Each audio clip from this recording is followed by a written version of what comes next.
turn this into a two-part series, and I'm watching turning a sphere outside in.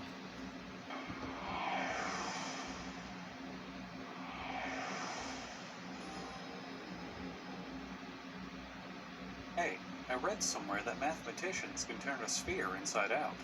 Yes, that's true. What's the big deal?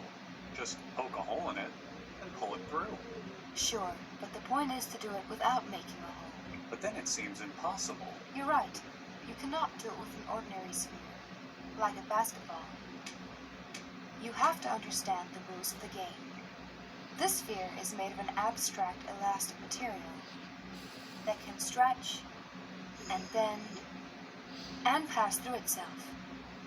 But you cannot rip or puncture this material without destroying it, and you cannot crease it or bend it sharply. If the surface can pass through itself, what's the problem? Do you think allowing self-intersections makes it easy? Try it. Alright, a bit passive-aggressive there, but I'll just push the two halves right through each other. Be careful. What about that ring around the equator? Remember, you mustn't tear or crease it. Let me try again. That's no good either. You're pinching it infinitely tight. But then there's no way. It's impossible. You'd have to crease or pinch it to turn it inside out. It is surprising, but watch this. Is this it? Is this a sphere turning inside out? You bet. That wasn't easy to follow, was it? Well, actually it was, thanks to the helpful visual. What's not easy to follow is your condescending attitude. To figure out what's going on, let's look at something simpler. A circle. We'll build a vertical wall along the circle so that we can color the two sides differently. Can you gradually turn this circle into this other circle, I don't care. where the purple and gold sides are reversed? We don't care. Creating sharp corners? Of course. I can turn a rubber band inside out. Remember, I can turn your we're head really inside trying to out. turn the circle inside out.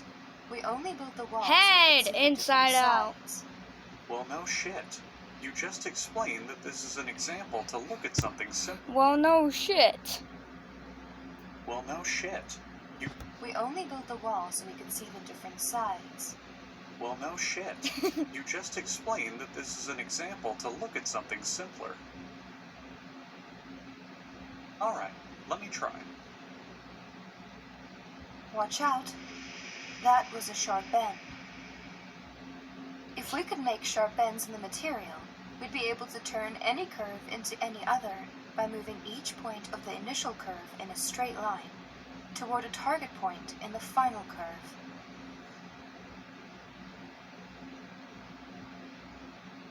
If I were able to sharply bend you, could we turn you into less of a bitch? Pulling a loop tighter and Can we turn your lesson a bit, bitch?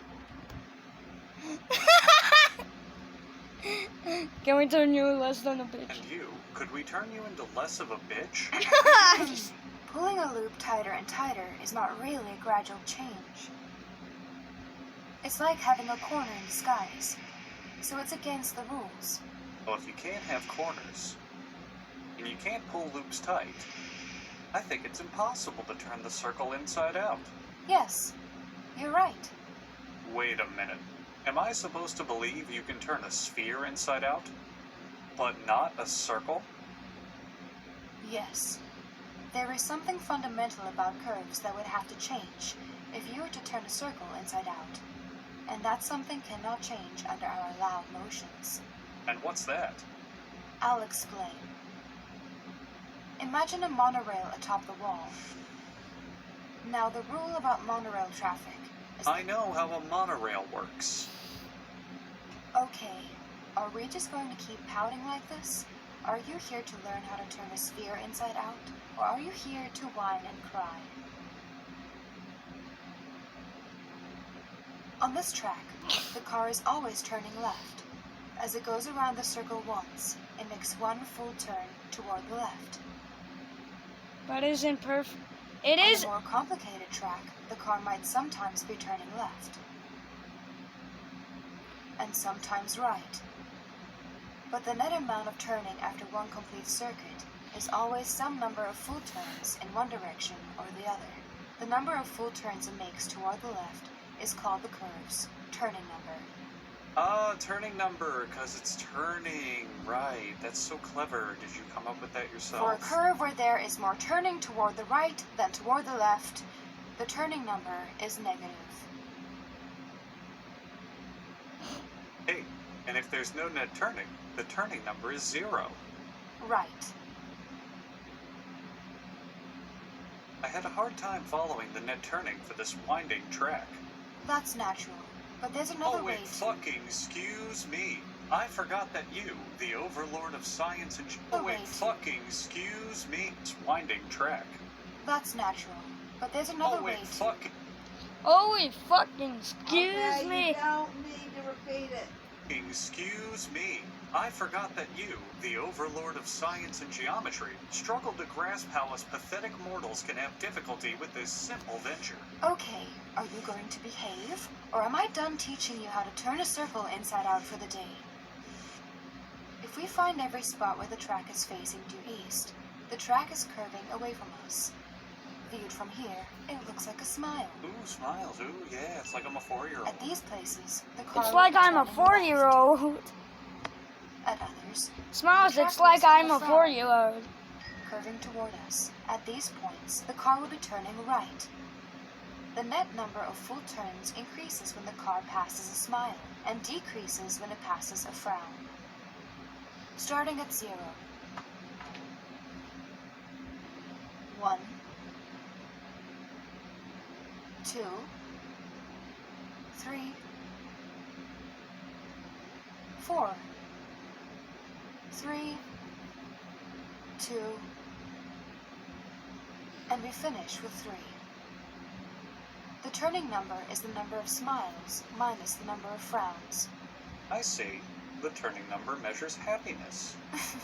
If you insist. So your turning number is probably deep in the negatives, huh? Now the nice thing about the turning number is that it remains the same when a curve changes according to our rules. Frowns and smiles can appear or disappear, but only in pairs that balance out. The number of smiles minus the number of frowns never changes. So a curve can only turn into another curve with the same turning number. Right. The turning number is the fundamental property I mentioned before. Now, what's the turning number for the two circles? Remember to use smiles and frowns to help you out. Do I have to? I can't just look at the curve shape in relation to the purple walls? Use the fucking smile Use the fucking smiles. and frowns. This one has 1 smile and no frowns, so the turning number is 1. And if the goal is outside, 1 frown and no smiles, -1. It makes sense. On one curve, you're turning left all the time. On the other, it's the opposite. It also makes sense immediately if you're not a total fucking moron. Well then, I'm surprised you figured it out. So the reason you cannot turn a circle inside out... It's because you're an uptight bitch. And also the turning number would change or something. Is that guy drunk? But wait, doesn't the same argument prove that you can't turn a sphere inside out? This sphere has a 3-dimensional smile. And this one has a 3-dimensional frown. So they have different turning numbers. Of course. A dumb sack of shit like you would think that. Your analogy is childishly cute. But to make it complete, we must look at a general surface and consider all the points where it is horizontal and gold is on top. We'll draw horizontal stripes to make these points easier to locate. Smiles are like bowls curving up. Yep, they are. Frowns are like domes curving down. Ah, and I suppose you're like gravity, nothing but down. But there are other points where the surface is horizontal that are neither bowls nor domes. They are saddles and look like smiles from one direction and frowns from another. Near a bowl or a dome, the horizontal stripes form rings. Near a saddle, they form an X. Oh, you dumb bitch. Oh, you dumb, stupid bitch. I fucking got you now. Spheres don't have saddles. And your inability to grasp basic concepts is why I'm the one teaching you here. A dome and a saddle can come together and cancel out. Likewise, a bowl and a saddle can cancel out. But bowls and domes, like electrical charges of the same sign, normally don't get near each other. The unchanging number for surfaces then is this. Add domes and bowls and subtract saddles. This number is 1 for the sphere, no matter which face is out. Okay, I'm willing to believe that turning numbers don't prevent the sphere from turning inside out. I would immediately believe it if anyone but you told me. But none of this means you can actually do it. Well, again, someone else could probably do it, but you specifically never could. Oh, I know. I know it's so hard for you to see. I get it.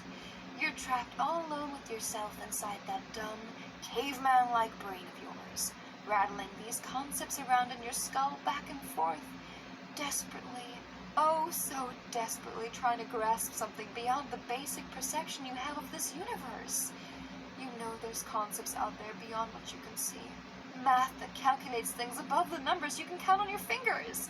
You're aware of how much of the universe you don't know, and yet you're trying so desperately hard to claim you can understand some of it. You don't need the answers to life's questions. You just need the ability to understand something above your current scope of daily life. Something, anything, to make you sound smart. To let you tell yourself that you're aware of anything outside of the most mundane parts of your existence. You want something to remind you of the beauty and wonders of science. But it all comes crashing to a halt, because you know you're not that smart. You're not able to easily grasp these things. You struggle and toil and try your damnedest to put these pieces together and join in on these conversations without any doubt in your mind that you know what you're talking about, and yet you can't. Because things like this are just too difficult for someone like you. Fuck you. Steve Smale proved it was possible in theory in 1957. But it took 7 years before Arnold Shapiro found a practical way to do it. Since the problem remained hard to visualize, more methods were invented later by Bernard Morin and several others. I'll show you Bill Thurston's method, invented in 1974. Let's go back to curves for a bit. Remember that this circle can only be changed into curves of turning number 1. Have anything to add? No. Odd. Normally you have some sort of unhelpful, unfunny quip to say right now. Now, can the circle be turned into Still any... not allowing sharp corners, right? Of course. Now, can the circle be turned into any curve of turning number 1? Say, this one? Let's see. I'll try to go backwards from this curve to the circle. I think I got it. There. Well done! Fairly slow compared to the average time spent on this problem, but your ability to actually solve it should be commended. Now, try this one. Man, this one may be a bit too tricky. It's all tangled up. Kind of like you are in that divorce. How's that going, by the way? You know, your divorce? Heard you might lose custody of your kid. Shame. Real shame. And this very easy one? We gave this example to a class Okay, of what? grades, and they What is solved that? it in seconds. Whoa, you're not going to ask me to do every single curve of turning number 1, are you? I would love nothing more than to waste your time with these pointless exercises. But unfortunately, I'm contractually obligated to try to teach you something. What we need is a general method. Do you remember the simple way to transform one curve to another when sharp bends are allowed? Yeah. Okay, goodbye.